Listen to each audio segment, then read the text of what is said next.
Therefore, I have determined Одлуката на американскиот председател Доналд Трамп да го признае Ерусалим како главен град на Израел би можела да загрози улогата на Соединетите држави како медијатор во регионот, сметаат аналитичарите.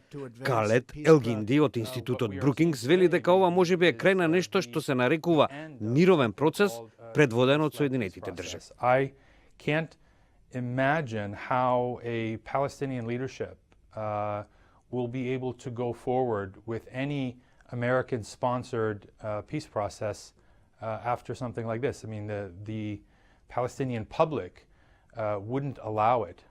Статусот на Ерусалим, свето место на трите најголеми светски вери, муслиманската, еврејската и христијанската, е една од најопасните пречки за постигнување мировен договор меѓу Израел и палестинците.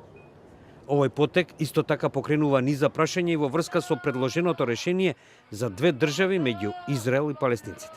The peace process under American auspices has been thus far the only path we've ever known to achieving that goal.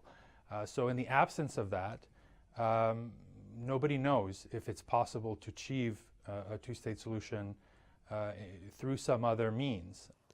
Трамп ја донесе оваа одлука и покрај тоа што беше повикан да не го стори тоа од неколкумина арапски лидери.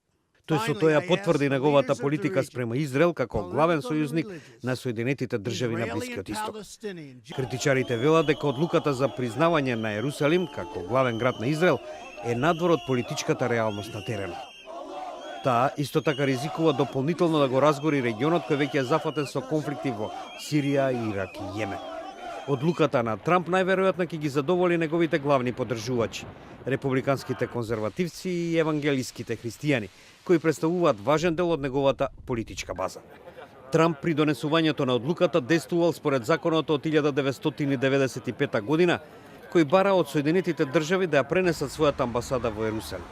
Неговите претходници Бил Клинтон, Џорџ Буш и Барак Обама доследно ја одложуваат одлука за да ги избегнат тензиите на Блискиот Исток.